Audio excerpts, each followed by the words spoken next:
Hello viewers, நம்ம இன்றைக்கி என்ன சமைக்க போகிறோன்னு பார்த்தீங்கன்னாக்கா டூனா மீன் தொக்கு பண்ண போகிறோம். இதுக்கு பார்த்தீங்கன்னாக்கா நான் 3 பச்சை மிளகாய் எடுத்திருக்கேன், 2 வெங்காயம் எடுத்திருக்கேன், ஒரு தக்காளி எடுத்திருக்கேன்.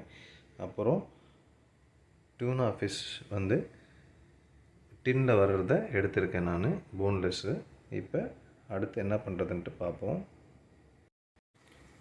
ஹலோ வியூவர்ஸ், இப்போ பாருங்கள், வெங்காயத்தை பொடி பொடியாக கட் பண்ணி வச்சுருக்கேன், தக்காளியை பொடி பொடியாக கட் பண்ணி வச்சுருக்கேன், பச்சை மிளகாவையும் பொடி பொடியாக கட் பண்ணி வச்சுருக்கேன். டியூனா ஃபிஷ்ஷும் ரெடியாக இருக்குது. இப்போ அடுத்து என்ன பண்ணுறதுன்ட்டு பார்ப்போம். இப்போ பாருங்கள், ஒரு தவா ஒன்று வச்சு தவாவில் எண்ணெய் போட்டிருக்கேன், எண்ணெய் காஞ்சிடுச்சு. இப்போ நான் வந்து கடுகு உடச்ச உளுந்தை மட்டும் சேர்த்துக்கிறேன். இப்போ பாருங்கள், கடுகு உடச்ச உளுந்து நல்லா பொரிஞ்சிடுச்சு. இப்போ நான் வந்து வெங்காயத்தை ஆட் பண்ணி நல்லா வதக்கிக்கிறேன். இப்போ பாருங்கள், வெங்காயம் வதங்கிட்டே வருது. இப்போ நான் பச்சை மிளகாவை ஆட் பண்ணிக்கிறேன், ஆட் பண்ணி வதக்கிக்கிறேன். இப்போ பாருங்கள், வெங்காயம் நல்லா வதங்கிடுச்சு. இப்போ நான் வந்து தக்காளி ஆட் பண்ணி நல்லா வதக்கிக்கிறேன். இப்போ பாருங்கள், வெங்காயம், தக்காளி, பச்சை மிளகாய் எல்லாமே நல்லா வதங்கிடுச்சு.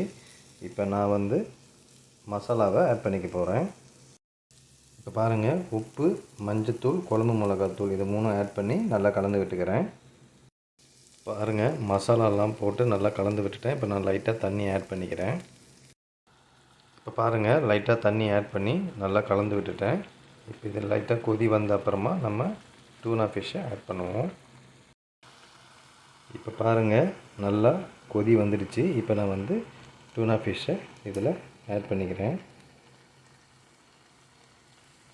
இப்போ டூனா ஃபிஷ் ஆட் பண்ணிவிட்டேன். இப்போ நல்லா கலந்து விட்டுக்கிறேன். இப்போ பாருங்கள், டூனா ஃபிஷ் ஆட் பண்ணி இப்போ நல்லா கலந்து விட்டுட்டேன். இப்போ நம்ம சிம்மில் வச்சுட்டு நல்லா தொக்கானவொன்னே இதை எடுத்துடலாம். ஹலோ வியூவர்ஸ், இப்போ பாருங்கள், டூனா ஃபிஷ் கிரேவி ரெடி ஆகிடுச்சு. நீங்களும் இதே மாதிரி டூனா ஃபிஷ் கிரேவி பண்ணி பார்த்துட்டு எப்படி இருந்துச்சுன்ட்டு கமெண்ட் பண்ணுங்கள். இந்த வீடியோ உங்களுக்கு பிடிச்சிருந்தால் லைக் பண்ணுங்கள், ஷேர் பண்ணுங்கள், என்னோடய சேனலை சப்ஸ்கிரைப் பண்ணுங்கள். தேங்க்யூ ஃபார் வாட்சிங்.